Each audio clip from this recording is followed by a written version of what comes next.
Welcome back, everybody, to another episode of Puppet Masters and Castle Freaks, the internet's leading all things Charles Band podcast. I am one of your hosts, Jared Hornbeck, reporting from the nearest iBank. And no, I could never go that far. But there's someone else in the room with me here who I feel like could go that far if push came to shove. Who is here with me? Well, I'm Steve Guntley, and what happens is so horrifying that we can't even hint at it in this tagline. This is the podcast about eye surgeries, and even more eye surgeries. That's because this is the podcast about Mansion of the Doomed, the film that Charles Band actually considers his very first film ever. Now, we went over that in a little bit of detail. There is one more film that came before it. He disowned it, thinking that it was lost forever. Somebody recovered it from a vault. So now Last Foxtrot in Burbank is available on the Full Moon streaming service for everybody's viewing pleasure and Charles Band's dismay, I'm sure. But this is his first good experience making a movie, the first movie that he actually was happy to attach his name to.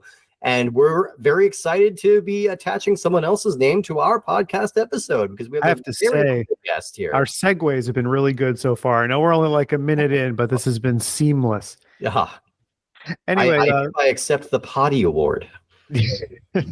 That exists, right? And we should invent some awards just to give them to ourselves. I mean, I think we kind of do that anyway. Yeah, it's true. Yeah. Anyway, the person that we have with us today is an author and film journalist who writes for The Hollywood Reporter and often contributes to Fangoria.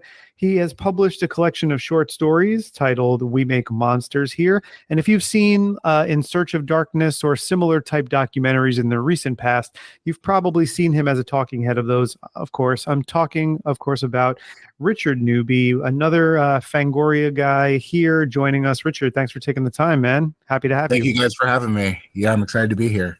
Awesome. Very happy to have you here. Now, you've written for Fangoria, so you obviously have the horror movie bona fides. But what made you want to talk about Mansion of the Doomed in particular? Is this one that you'd seen before, or did you just kind of want to take a chance on it? I had not seen it before, but I do like Charles Band movies. And I've been catching up over the years. I saw like some when I was a kid. But like I've been getting into I got into like the Puppet Master movies last year. Okay. Which I'm sure you guys have talked about many of them. Yeah, So, the way that you wrote back to me, Richard, seemed like you were kind of throwing a Hail Mary and saying this movie sounds kind of cool. I want to check it out. Yeah. And we obviously appreciate that you like Charles Band movies and you're a guy with a lot of horror experience and a lot of horror knowledge. So how did that all begin for you? We often liken our experience to being video store kids walking up and down the aisles and looking at the VHS cover art as the thing that really hooked us. Do you have like a similar story too? And if so, what was that experience like for you, and how did it kind of shape, what you do now for a living? Yeah, I was also a video store kid and a library kid. Yeah. And so Frankenstein was like the first horror movie that I saw. I was always into just like monsters and things, in particular because like I grew up reading a lot of fairy tales, and I felt like that like kind of directly led into the gothic horror side of the Universal movies. So the Universal movies were like really like my first kind of call to horror, and then from there, I just I sought out the age appropriate things that my parents would let me watch that kind of fell under that. But yeah, I used to like browse Blockbuster, and like we had a video store called Media Play, and I would just like walk down the horror aisle. And it was just like so much fun to imagine what the stories were based on the covers. I remember like seeing all the VHS covers for the Chucky movies and for, the Hellraiser movies. And I was like, oh my gosh, like what is this? I can't even, imagine, what's in these things. And I also, was big into collecting action figures as a kid, and Todd McFarlane had this series called Movie Maniacs. Yes. I loved those. Yeah. So I really liked those too. Even though I hadn't seen the movies, I bought the figures, and there was like a little synopsis of the character on the back, so I kind of imagine, what their story, what the movie they were in was kind of about. So yeah, I kind of like built up a lot of these characters before I even had a chance to see the movies. That's so cool because you kind of your story kind of goes in reverse from a lot of us. Like a lot of us started watching current stuff in the 80s and stuff when we were kids, and then we had to kind of work our way back, to get to the Universal monsters. I know, like for me, I was aware of the Universal monsters. I think I sat down really and watched those as movies until after I was sort of into horror already. And that's really cool that you went the other route. That's kind of the first time that we've encountered that here, and also pretty cool that this is the first time the McFarlane movie Maniacs have been brought up, because I like I'm those a shocked lot it's taken too. this long. Yeah. I kind of went off my action figure thing as I got older, but I was so into action figures when I was a kid, and those movie Maniacs ones were amazing. I'm glad you shouted out being a library kid too. That's an often overlooked part of my film development as well, because I was in a very small town. Planet of the Apes and like old movie musicals, things like that, all the stuff that my library had. So shout out to libraries and being a library kid. Yeah, we don't mention books that often, and I'm like, I have so many freaking film books. yeah, same. Yeah, I've got so many. It's a whole collection unto itself. But not many are going to mention Mansion of the Doomed, which is also a collection into itself. Absolutely. Yeah. A very grim variety. Let me tell you all a little bit about this movie. Do it up.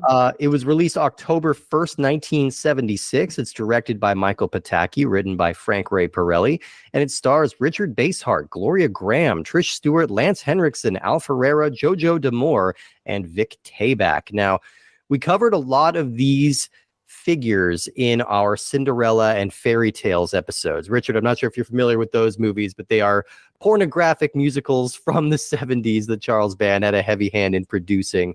Very strange. You did? Yeah. Oh, yeah. Somehow, yeah. They were on the Sight and Sound list this year. So I think you can still track it down. No, they're not. They are quite bad. But if you have any interest in going back and checking them out and checking out our episode, actually, shockingly, that is the episode we did with Michael Gingold so far is on those two movies, not a horror movie. Yeah, I appreciate that he wanted to break out. But as we covered a lot in that episode, Band came to LA from, he grew up in Rome mostly with his dad, and he came to LA in the 70s with ambitions of becoming a producer and filmmaker. He was able to put together one extremely low budget exploitation film. That was the previously mentioned Last Foxtrot in Burbank. Now, is that like a parody or reference of something? I mean, it's pretty subtle, so I'm not picking it up. It's very subtle. I'm pretty sure it's referencing Last Year at Marienbad. Almost certain. Yeah, but I can consult that. But that movie was a bomb, and Charles Band disowned it completely, even though it was his directorial debut. But it did help connect him with a guy named Frank Ray Pirelli, who would become kind of his first industry friend, mentor, and partner. And as Band likes to outline in his autobiography, this is the guy who introduced him to LA in the 70s and all that entailed, and the very weird circles that they ran in. Now, Pirelli was kind of like an old school, like cigar chomping showbiz man. He was the touring manager for Lenny Bruce at one point. He had his hands in a whole lot of different pockets. And he was trying to get some scripts that he'd written, produced, and he was trying to sort of break into low-budget filmmaking. And he thought that Charles Band would be a great producing partner for that. And so, this became the movie that was offered to him after Last Foxtrot. And it's the movie that Charles Band considers his first actual film debut, even though he was only the producer here. Now, in his book, he speaks very highly of the production of this film. He had a good time making it. And the movie was a success, at least enough to provide some runway for the next couple of exploitation projects. He was always kind of working project to project like that. Now, part of the film's success likely stemmed from its controversy. The film's very violent and exploitative content led to it being heavily censored, or in the case of the UK, seized and banned outright as a quote-unquote video nasty, which is one of my favorite terms ever. The UK really got that right. As a result, the film has been re-released under several different names. Some of the names that this goes by is The Terror of Dr. Cheney, Eyes of Dr. Cheney, or House of Blood. I think there's another one just called Mansion Madness is another one. Like, this goes by a lot. I believe it's Mansion Massacre. Mansion Massacre, excuse me. Mansion Madness is the board game where you remove each other's eyes. Um, so yeah, but yeah, Band did not direct this time out. The duties for that fell to Michael Pataki, who is a prolific character actor and the star of Last Foxtrot, whom Band described in his book as a very friendly, very heavily coked up kind of wild card of a guy who came in, and he would also go on to direct Cinderella for Band after this, and he would have a pretty long and prolific career after that. So let's talk about this cast, because this is a really fascinating cast, especially if you're an old-timey Hollywood movie nerd. Now, the trajectory around this time, and it became kind of a cliche, but if you were sort of a faded film star of like the height of the studio era, the mark of your decline is that you appear in B movies like this. You know, it happened to Joan Crawford. It happened to all these different people. And this time it's happening to Richard Basehart, who was a very accomplished television actor, mostly. Yeah, lots of like leading man roles in 60s and early 70s TV shows, but he never really became like the household name. I think most people will probably know him for playing the David Hasselhoff character's father on Knight Rider. He's only in one episode, but he does the narration for every single episode of Knight Rider. So if that means anything to you, that's he is when the Knight Rider theme, by the way, kicks ass. But when that music kicks in, his Richard Basehart's voice is the voice that you hear that says Knight Rider. Knight Rider. Yeah, so you know that he was kind of the big get here, but I think the big casting coup is Gloria Graham, who is absolutely one of the most fascinating Hollywood figures of her era. Now, she's probably still best known to average people as a Violet from It's a Wonderful Life. She's kind of the flirtatious like girl around town that has a crush on George Bailey. Really good performance, a small performance, but really good, really eye-catching.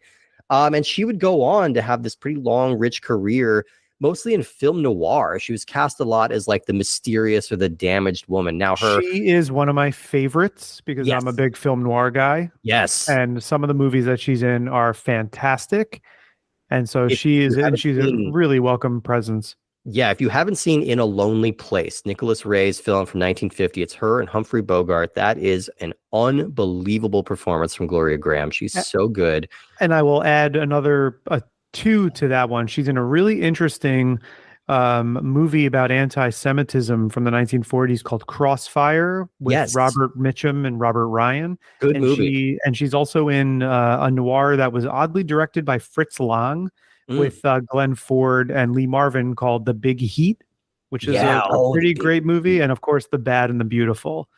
For which Gloria Graham won the Oscar. She won a supporting actress Oscar for having less than 9 minutes of screen time in the film. At the time, it was the record for shortest amount of screen time to earn an Oscar. Till Sylvia Miles came along. Beatrice Straight in Network. Yeah, there have been a few others that have been. Jamie Lee Curtis in Everything Everywhere might be pretty close. But yeah, Gloria Graham, an incredible performer, but she had a lot of demons. You know, she was very insecure. She had a real fixation on her lips. You know, she was really worried that her lips were too small. So she was kind of one of the first celebrities to really start sort of going overboard with plastic surgery. I don't say that to cast judgment on anybody who does that. It is your body, it's your life, but you know, it started casting her roles because she couldn't speak as well as she used to be able to. And the frequent surgeries she was getting was leading to a painkiller addiction, in addition to an alcohol addiction. She had some very tumultuous marriages. She was married to Nicholas Ray.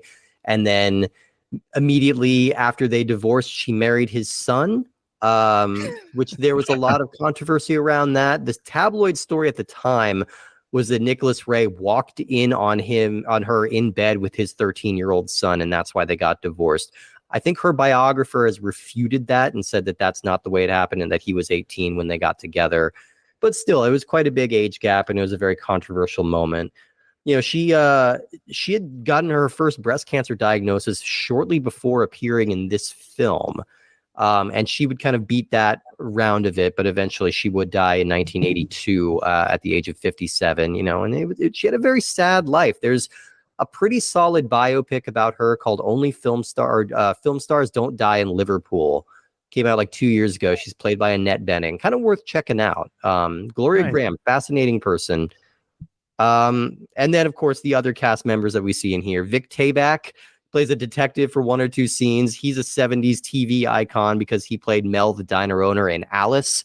And then we have, of course, Mr. Lance Henriksen squeezing this movie in between Dog Day Afternoon and Close Encounters of the Third Kind. That was his 70s, those 3 in a row.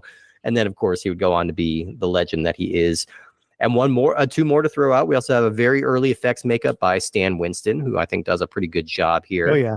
And we have cinematography by Andrew Davis, who I did not realize he's going to go on to direct a lot of 90s classics, a lot of Seagal movies, but he also directs The Fugitive in 1993, which is a pretty goddamn perfect blockbuster film. So Andrew Davis is going to have some juice in about 10, 15 years here. He did, if I'm not mistaken, he did Under Siege, right? He did. Yeah, he did the first Under Siege. He did Above the Law, and he did The Fugitive. So like that's a pretty good run right there. I hate Steven Seagal, but that if you're going to watch any Steven Seagal movies, those are the 2, I suppose. Mm-hmm. I can get behind that. So yeah, that's kind of the table setting for the movie Mansion of the Doomed, which that title may not really tell you much about what this is about. It kind of smacks of like an old Corman kind of like haunted house, Vincent Price kind of thing. Yeah, that's not what this is. So people who are listening can't see me, but I'm doing like a Zach Nor Morris. can people in this movie. God damn it. I'm doing like a Zach Morris timeout right now because this is one of those types of movies where I'm going to say right now, if you don't know anything about this movie except the little bit we've said so far and you only know it by name, jump onto Tubi or the Full Moon app. Watch this movie before we spoil any of it because the plot and the conceit of this movie is wild and it doesn't really go in places you think it's going to go. True. So I would say if you were interested at all in getting a recommendation out of us and whether or not you should check out a movie, I'm going to say like pause this now, check out the movie and come back to it. If you don't care about it getting spoiled, then, or if you've seen it a million times, stay with us. But this is perfectly summed up by I shared the IMDb of this movie with a friend. And I said, just watch this movie for the show. Holy shit. And he just wrote back without, looking into it. Is it a ghost story? And I wrote back and I said, it certainly is not. No.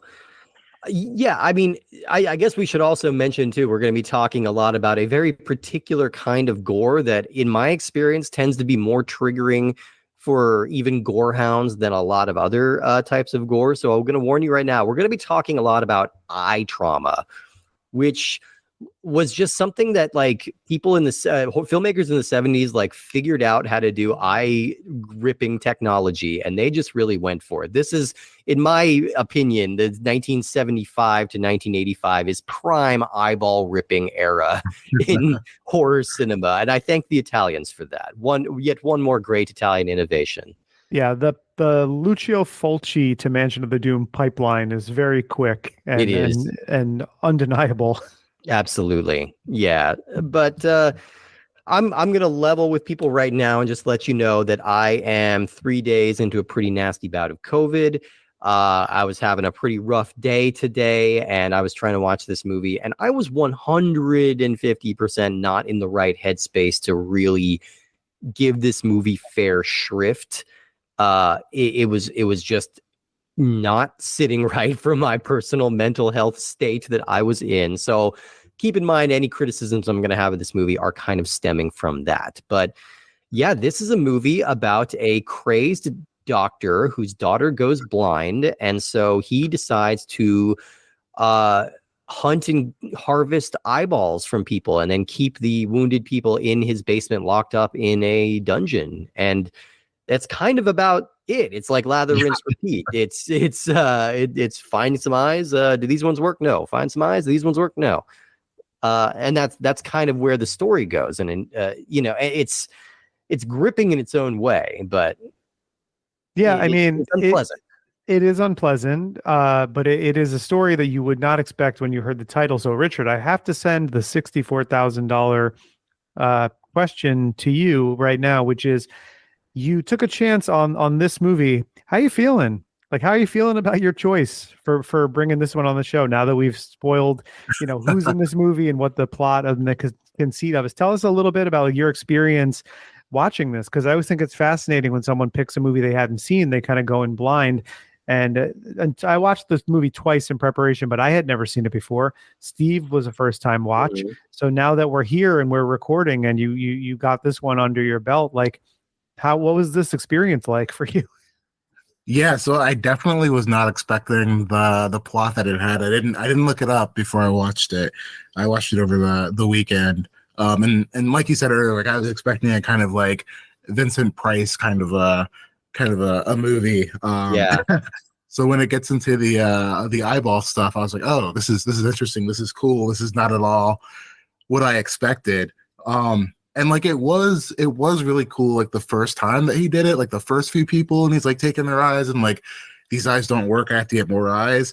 And then I kept expecting like there to be like some like major shift. Yeah. And it was just like, he's just like getting more eyes. And like the effects like look great. And I love the like, hollowed out faces of the actors like kept Yes. in the prison downstairs. Like there's some great imagery. But yeah, like narratively, I kept expecting like some other element to come in, and it didn't really.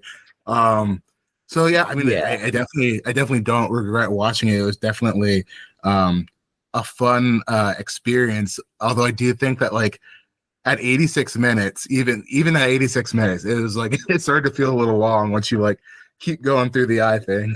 And that is classic, like grindhouse era, like filmmaking right there. That is, we have 25 minutes of a movie, but we need a certain number of reels, so let's pad this out or just repeat scenes or have long flashbacks or things like that. I mean, that's from the playbook. Like, I'm going to do a compliment sandwich on this movie because, like I said, I did struggle with it, but there are moments in this movie that are genuinely very effective. The one I'm thinking of in particular is when all of the like there's kind of a montage of like eyeball surgeries, and then it ends up with like 6 or 7 people that are locked in the dungeon all together. And there's a scene where all of them just kind of descend into madness and start tearing at each other in a way that I found really upsetting because I could feel where they're coming from. Imagine like just waking up in a dark, cold dungeon with 6 strangers and your eyeballs are gone and you have no idea if you're going to get out or if you're going to die. And like, you could feel the madness in that scene. It was really palpable. And I thought they did an exceptional job of that. And the fact that we have Stan Winston's makeup effects to create these really cool hollow eyes made it really effective and made them feel like monsters. Yeah, I will say, I mean, that you did kind of present that as a compliment sandwich. I'm going to say, like, I recognize this as a flawed movie. I recognize there are issues with pacing. Like Richard said, there really isn't like a narrative shift. It does get repetitive, but I had a fucking blast watching this movie. Great. Like, I'm gonna be making up for Steve's kind of lethargic approach to it because of your sickness. Yes. I just feel like, and the lengths this movie would go sometimes. So we're talking about how it gets repetitive and that he just keeps abducting people, and it gets to the point where as soon as there's another character introduced on screen with Richard Basehart, it gets to a point where they just do these hilarious like introduction smash cut to that person on an operating table. Yeah. There's so many disposable bodies in this movie that they don't even have to have. Once it gets to a certain point, there's not even any like stalking scenes. It's literally like if you happen to just cross paths with him and he likes the look of your eyes, like you're going to end up on the table. But one thing I really liked was that they do this many times, and he's first thing, my first big laugh was Richard Basehart is talking to Lance Henriksen about all of this new kind of cutting edge research and technique in eye surgery. And he's talking about how he realizes like he can actually replace a human's eye with another entire eyeball. And Lance Henriksen goes, "How?" And he goes, no, not how, why? And it's like, Okay, sure, but also how? Like, Yeah. let's go back to that first question and actually like let's give it a little bit of an explanation. But I do that got me laughing, and some of the things like the just when I felt like, all right, this movie is doing the same thing over and over again. We know where it's going. We're going to wallow a little bit in unpleasantness. It has a couple of moments of subverting expectation. And one of them to me is because this is the same year as Assault on Precinct 13. Oh yeah. And I was like, holy shit, he's going to take this little girl's eyes. Like Yeah, I he thought picks so up too. he picks up a little girl who's sitting reading a book near like a playground. And she's like, I like to go to Disneyland. And he's like, hey, me too. Why don't we go to Disneyland right now? I mean, it was the 1970s. I guess that was the way you could approach a child as a stranger and get them to go into your car. Yeah. But, My dad used to talk about that scene in Assault on Precinct 13 like it was the most shocking thing he'd ever seen, and kind of forbade us from watching that movie. Not that it was going to come up for us when we were kids or anything, but so that always stuck with me, and that is something I will say about these 70s exploitation films. Nowadays you would not expect them to kill the kid. Like you feel pretty safe as there's a kid or a cute animal on screen, they're not going to die. In the 70s they would absolutely kill that kid, and it would be pretty gross, and they would probably violate all kinds of workplace the regulations to do so. But yeah, they would absolutely do that. So it does make these movies feel a little more dangerous. yeah, because there was a moment when she got in the car with him, I actually was like, wow, they're going there. They're doing it. Like he's bringing a kid in now. And then the way that they get out of that scene is interesting, where he collides, he hits another car with two guys in it. And just to show you like how creepy and effective like Richard Basehardt's descent into, well, I'm saying descent into madness, but I feel like he's probably already halfway there when this movie starts. I mean, he's so level-headed the whole movie. He doesn't. I will say, like, he's solid in this movie, but he's not playing the madness of it. I think Gloria Graham is playing the madness. She's playing his wife and / kind of like accomplice, and I think she's playing it like she is going deeply insane. Baysard is very level-headed. Well, he is, and maybe it's not the madness that I mean then, but it's sort of like the intentionality of what he's doing, to where when he hit the two men and they get in the car and start chasing him, like I'm like, man, I really hope they catch him and beat the shit out of him. Yeah. And that doesn't happen, of course, because he's very charming and he offers people wine with some sedatives, presumably, and it probably a Quaalude. It was the 70s. Yeah. Oh yeah. And you get one to pick you up, one to slow you down. Yeah. So then when that collision happens and the girl runs out of the car, it's like, okay, no, this was just kind of a setup to get his two next adult victims in there. And they do something similar when it doesn't go the American Psycho route, which is what I was thinking of, where like, he's just paying a homeless person to kill him, but he gets robbed and beaten up by a homeless person, and you think when the guy's on screen that he's going to be the next victim, and then he's not. And there were fun little touches like that it kind of kept me on my toes in some way, despite the fact that you kind of can telegraph where all of this is going. There's no big twist or reveal or anything like that, but just kind of the sheer audacity of like what this plot is insinuating and what Richard Basehart and Gloria Graham are doing, and then the fact that it just keeps happening. Like, I thought of how like a lot of movies there would be maybe a long protracted first act, and the eyeball surgery of the initial victim of Lance Henriksen would be sort of like a big sort of like incident to kick off maybe the second act of the movie. Right. That happens really early on. Really early. Yeah. Going. Yeah. Yeah, that really felt like, because he was the character who was closest to her, like from a story perspective, he's the one who would be most invested in what happens to her, and the one that you would kind of need to keep at arm's length. Like, he is coded to be the protagonist. He is the male hero who is going to storm in and save the day, and he's taken off the board right away. He is the first one to go down there and say hello to the old eyeball scooper. That's the other thing to mention in this movie. All the eyeball surgeries are real footage of eyeball surgeries, which was a thing, again, a lot of movies around this time were doing.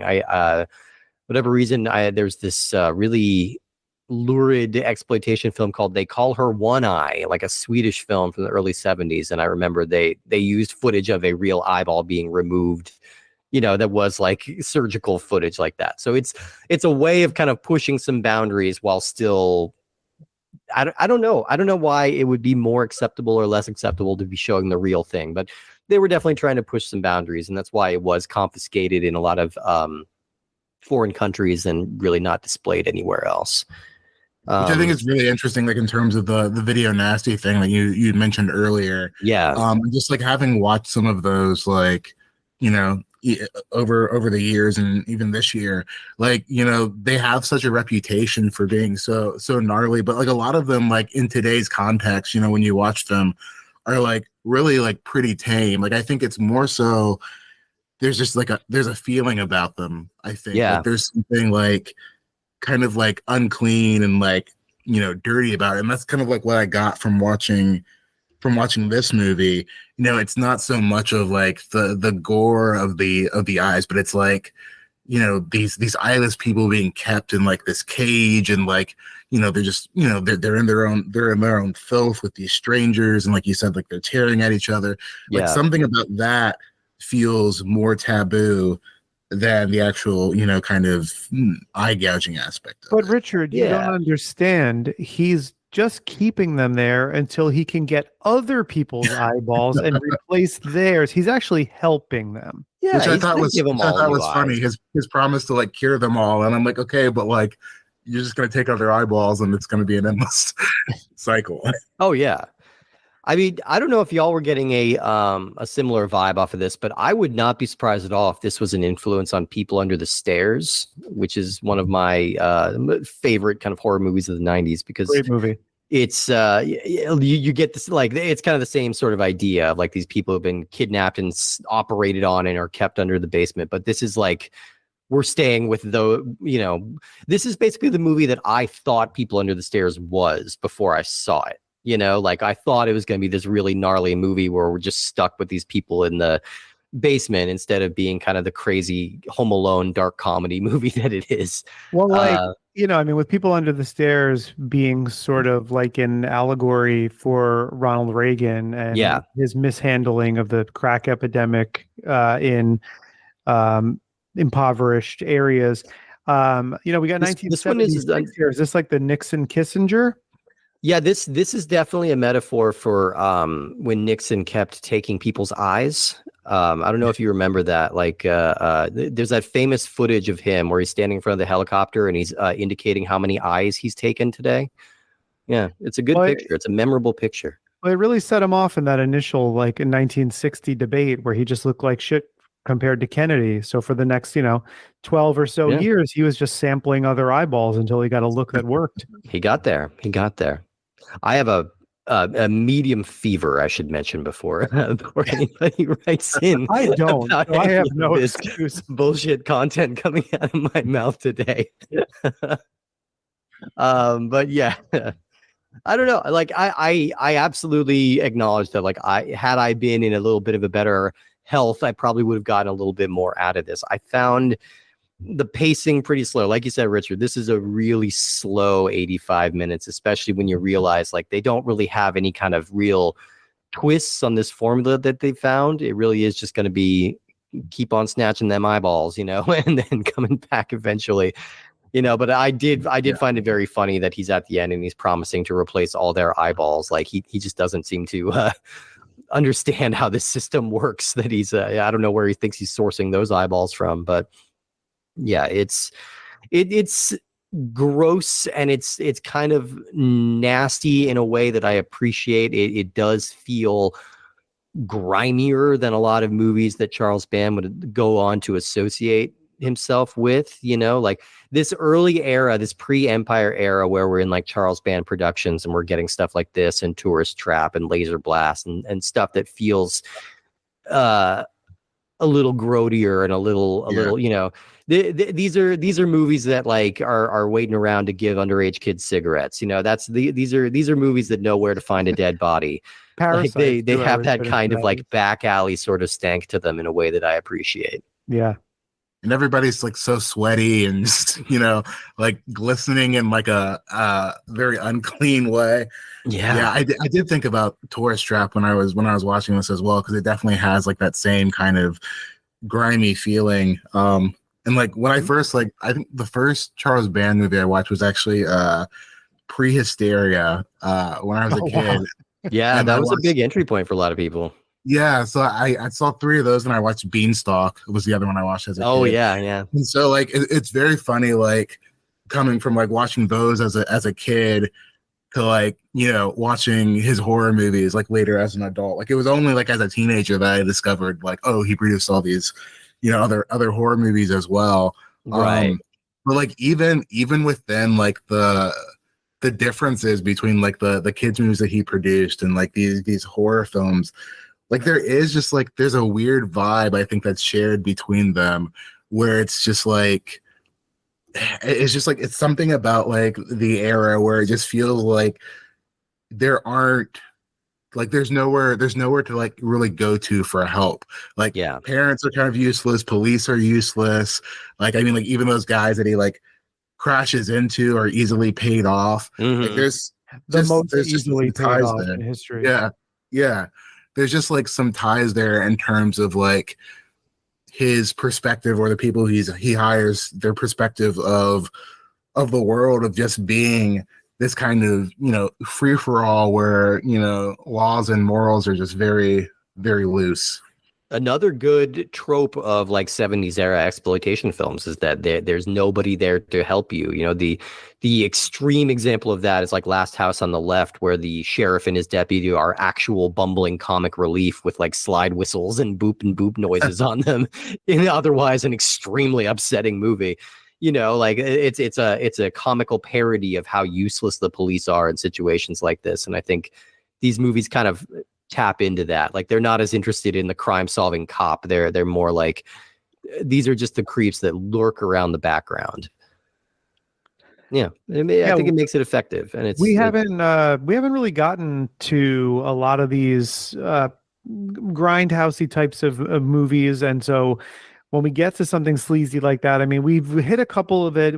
Parasite also, I was saying, I think feels this way too. Like everyone feels really like pale and malnourished and sweaty in Parasite also. But this also kind of taps into one of the other trends at the time, which was like medical horror. And I know like this kind of reminds me a little bit of like Michael Crichton's Coma and the movie or Marathon Man. And Marathon. Is it safe? Yeah. Or like, you know, even like lesser, I mean, if this is a B movie, you know, a C movie like Parts the Clonus Horror, where nefarious things like that were going on. But I've heard of this movie being referred to as a remake of sorts of Franju's Eyes Without a Face. And it's similar in spirit. I mean, there's similarities, but I don't know that I would call it a true remake of the movie. But I do think it definitely owes a lot to it. Yeah, I could see it. I hadn't put that together until you just said that. But yeah, absolutely. It's a father and daughter relationship, and I mean, maybe, you know, it's the 70s now, so Richard Basehart kisses his daughter on the mouth, which is very off-putting. There's also that the ending. I feel like, you know, like I feel like the ending of Eyes Without a Face is like so striking, of her just like walking off into the woods and letting those birds free. And there's something similar here with Catherine letting all the other, you know, blind patients free, and they just kind of like stumble outside the mansion to go, I guess, get hit by a car or something. Like we see happen with the poor real the rest estate of the movie agent. taught us anything.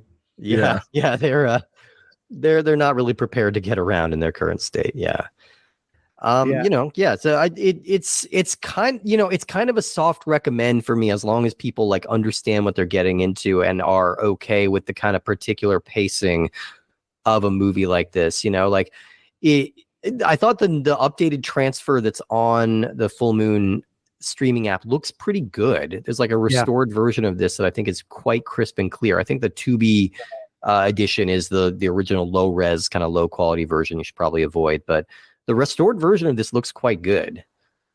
Yeah, and you texted me, Steve, earlier talking about how you were watching the movie in your haze, and this movie has a lot of 70s haze. Like it's almost like it's got, there's scenes that are either to imply a flashback or when things are getting a little murky, it almost looks like it's filmed through like a cheesecloth, and it's Yeah. there was a little bit of that, which is an aesthetic that I kind of like because it really dates it and it puts it very firmly feet planted in a really specific time period. Now, yeah, I like any kind of movie where it feels like Kolchak could walk up at any given moment, and this definitely has that kind of energy. Kolchak, maybe Columbo, yeah, one of those guys. Yeah, any of them. I mean, Mel from The Diner and Alice, he could be walking up in there at any point. Bishop, yeah, why not? Any of them could show up, yeah. But I will say, in regards to this movie and the way it looks, we mentioned that we think they're pretty good, but I do want to take a minute to kind of highlight the design and effects work of Stan Winston. I mean, obviously this is a really early project in an incredibly amazing, prolific career.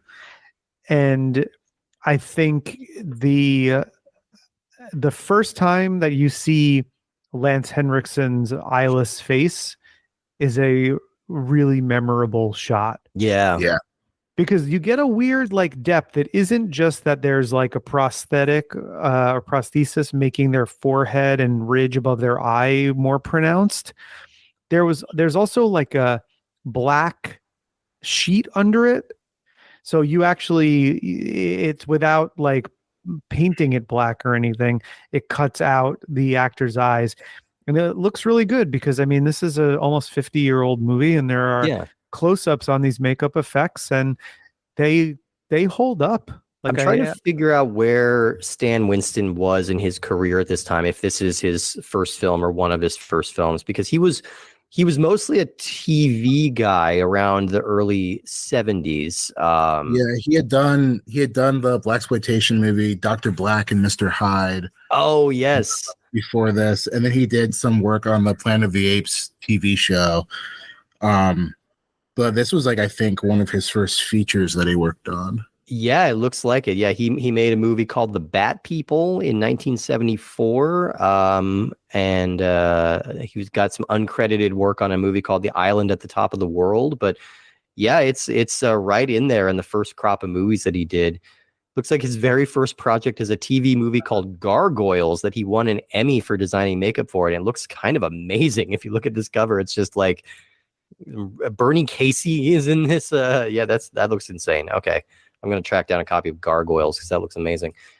But yeah, Stan Winston is, one of the all-time greats. And I think he would go on to work with Charlie again in Parasite, which we already covered a few weeks back. And that one also had some like better than they needed to be special effects and makeup effects as well. But still, he can't just like dab anybody's forehead. Apparently, everybody in this needs to just look like they're running a low grade fever or a little drunk. Well, yeah, that was a really nice touch to the makeup, I thought, because I think if I guess this is as good a time as any to sort of ponder like how loss of eyeballs would affect the rest of your body. Yeah. And so not great. It's certainly not in a positive way. Yeah. And it's, it isn't just enough to have the eyes blacked out and hollowed out.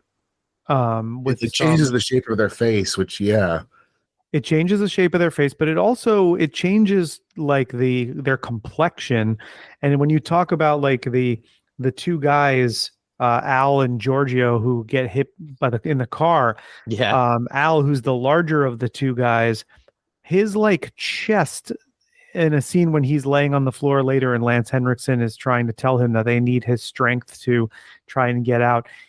It looks like he has scurvy or something. Like there's an attention to the rest of their body, and it obviously they're laying in a cold, dungeon without access to a shower or anything like that. So they're sweaty in that regard too. But it's just, yeah, they all look like they're running a fever, and that it must be just a horrific place to be. Now, I want to mention one thing, which, because this is 1976, I can't help but think this falls into movie tropes in general, not just horror movie tropes. I would like to think that this was by accident and unintentional. Yeah.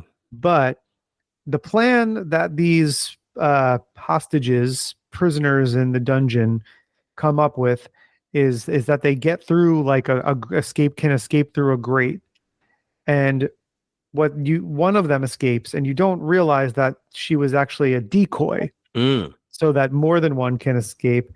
And of course, you see somebody come out of the gate. You don't know that it's the decoy, but then you find out a few minutes later when she gets caught that it is the character Miss Matthews, who was sent out to divert Richard Basehart and Gloria Graham. And she is the only character of color. Yeah. It didn't quite sit right with me. Not great. Yeah, so I was wondering, I was like, man, are they just sort of like, is there something instinctively like where if in this scenario, this is the person that they would elect to be the decoy? Would she be falling into the trope where she sacrifices herself for the group? Yeah. So like, I mean, like, did you guys picked up on that too? Yeah. I definitely did. I just feel like some of those biases are just like baked into, storytelling, sometimes, subconsciously. I don't know if it was necessarily like a fully thought out choice, but I do think that like a lot of movies at that time kind of share those similarities of like finding the person of color to be like the sacrificial one. I bet if you were to talk to Charles Band or any of the people involved making this and confronted them on that point, I bet they would say it was completely unintentional. But it's also, it's the fact that we weren't thinking about that at all is kind of part of the problem, like good intentions or whatever, no intentions. It's something that was just not being thought about. I mean, we're in 2024, and it's just one of those things where you can't help but sort of take a 2024 perspective for certain things. Yeah. And it's like, I guarantee you, like, people watching it in the movie theater in its small theatrical release in 1976 didn't give that a second thought. But just now it's these things, these tropes that kind of just pop out at you. The more of these, especially these kind of low budget and exploitation movies too. Damn you, 2024! You ruined Meridian Kiss of the Beast for me. Yeah, that's got to ruin itself for itself. But whatever. Yeah. Well, I will say that you bring up Meridian, and one thing that this movie does have going for it, besides the fact that I said that it was kind of weird that Richard Basehart kissed his daughter on the mouth. Yeah. There's really no sex at all in this movie. No. Unconsensual or otherwise. And I'm not a Gen Z who's anti-sex scenes in movies. All I mean is that we're talking about sort of like dated tropes in movies, and we're talking about sort of a mad scientist who's keeping prisoners. It's nice that in this scenario that this movie doesn't get rapey at any point. I can appreciate that it has that limit at least, and again, it's come up for us many times, but that's an area Charles Band has always kind of included in his movies sort of reluctantly. Like he feels uncomfortable shooting sex scenes and nudity in movies, but he kind of understands they're a necessity of the business. So I could see around this time it not super occurring to him to throw in a random shower scene or something, before the eyeball ripping. Which I can appreciate at the very least. The swimming pool scene was tasteful. It was like a tasteful romantic moment. Between Catherine and Yeah, and there's one character who gets added to the dungeon naked, but she's wrapped in a blanket. Yeah. So we don't even see. And also, we failed to mention that the dungeon is electric. Oh yeah, Electric Dungeon, sure. Yeah, Gloria Graham's character ends up being killed by being both strangled and electrocuted at the same time, Yeah, right from behind, which is kind of a neat way to go out, I suppose. worse ways to go. Look, I'm not gonna lie. Yeah, so it's pretty heinous the way what these characters who are the prisoners have to go through is it's off-putting. It's definitely grim and pretty dark and pretty creepy and pretty mean in a lot of ways. And Yeah, very, I very. was in the right mindset for it because I really enjoyed it, despite the flaws that we've pointed out, Yeah. the repetitiveness of the story, or the pacing aside.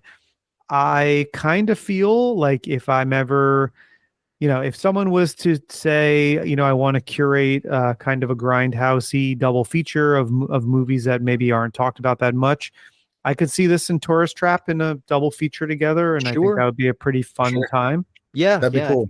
those would pair well together. Yeah, no, there's a lot I admire about this movie. I do appreciate that it is a nasty in the truest sense of the word.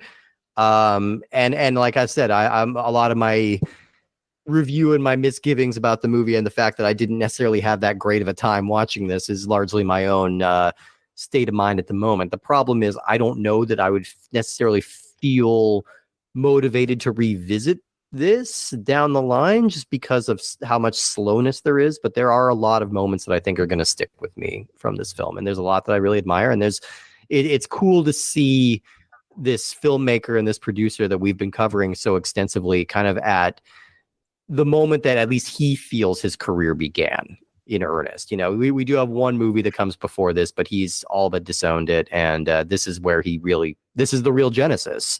And you can see a lot of it there. You can see a lot of how it's changed, and you can still see a lot of the touch points that are in Charles Band movies to this day. Absolutely. But one thing for sure, I did have a great time talking about this movie. Fever be damned. I had a good time digging this movie apart. And I was really excited to have Richard here. I love your writing. I love the stuff that you do for Fangoria. It's really amazing. Where can people find your stuff if they want to read along, or do you have any other projects that are coming up right now? Yeah, so I'm on Twitter. I'm Richard Newby 3.